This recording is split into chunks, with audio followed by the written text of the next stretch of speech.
turma do 6º ano, professora de História, professora Lane falando. Espero que estejam todos bem. A nossa aula hoje nós vamos falar sobre Atenas. Em Atenas, a evolução política passou por um processo que foi da monarquia ao desenvolvimento da democracia, passando pela oligarquia e tirania. A estrutura política ateniense começou a se configurar por volta do século VIII a.C., mesmo em que o rei Basileu atuava como monarca que acumulava as funções de chefe religioso e militar e que tinha poderes jurídicos. Os conflitos de interesse com os eupátridas, a nobreza proprietária, os bens nascidos, fez com que os poderes do rei fossem diminuídos. A partir desse momento, o poder passou para a mão dos nobres, fundando a oligarquia, que significava governo de poucos. Pessoas ricas ligadas às terras, ou seja, latifundiário. Esses oligarcas nobres tornaram-se arcontes, pessoas responsáveis por dirigir a vida política da cidade e presidir cerimônias religiosas. Eles eram sacerdotes dentre os cidadãos e o seu mandato durava 1 ano. Os membros da aristocracia ateniense participavam de um conselho chamado Areópago, que no decorrer dos anos foi se transformando e se ajustando a diversas realidades. Entre seus membros, alguns eram escolhidos por exercer o poder de arconte. Cada arconte era responsável por um aspecto diferente do governo ateniense. O nome Areópago significa algo como colina de Ares, em referência ao deus grego da guerra. Tal referência se deve ao fato de os membros de Areópago, por serem aristocratas, cumprirem em geral, a função de guerreiros de elite em tempos bélicos, sendo responsável pela proteção da cidade. Durante o período democrático, o Areópago cumpria apenas a função de tribunal constituído por arcontes que tinham o dever de julgar crimes como homicídio, envenenamento e incêndio. A sociedade ateniense está dividida em eupátridas, que eram os bens nascidos, ou seja, os cidadãos, eram os únicos que tinham direitos políticos. Métecos eram os estrangeiros, não tinham nenhum direito político, não podia se casar com cidadãos. Eles se dedicavam ao comércio e à atividade econômica. Escravos eram uma população numerosa. Geomores eram pequenos proprietários de terra e os demiurgos foram comerciantes artesãos. Haviam também os trabalhadores livres, pobres que não possuíam terras, viviam da prestação de serviço aos proprietários e homens ricos ou se aventuravam nos mares como marinheiros ou pescadores.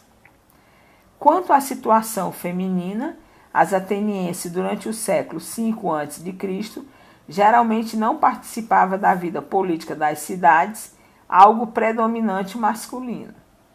Para a maioria das mulheres atenienses, a vida social estava voltada para a família e os serviços domésticos, com exceção de algumas que se destacavam socialmente em eventos particulares ou religiosos.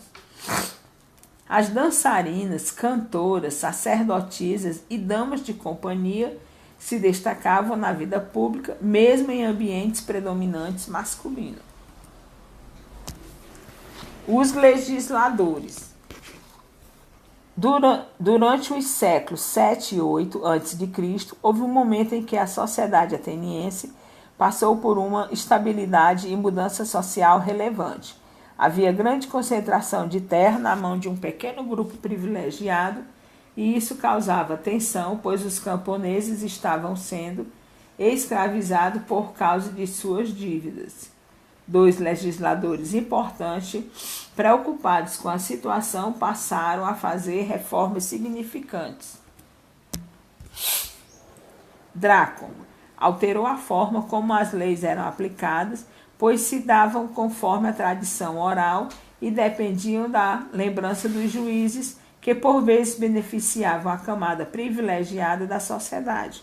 Para tornar mais justa a aplicação da lei, Drácon criou um rigoroso código de leis escritas, o primeiro da Grécia, que estabelecia, entre as outras coisas, a pena de morte para delitos contra a propriedade.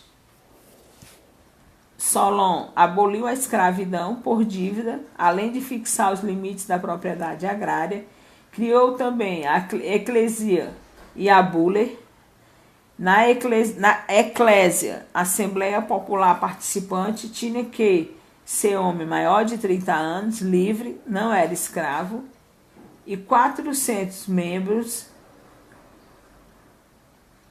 escolhidos anualmente por sorteio entre os homens livres com mais de 30 anos, denominada bulhentas. Mais tarde, Clístenes, considerado o pai da democracia, aumentou a Assembleia para 500 membros, democratizando-a e atribuindo um caráter executivo. Os tiranos. Os tiranos na Grécia chegavam ao poder através da força e, em geral, adotavam medidas populares. Eram muito diferentes dos governantes tiranos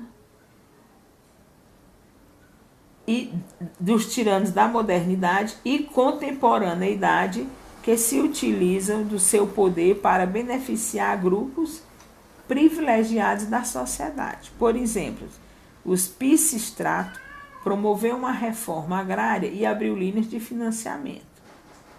O ápice da democracia em Atenas foi durante o governo de Péricles.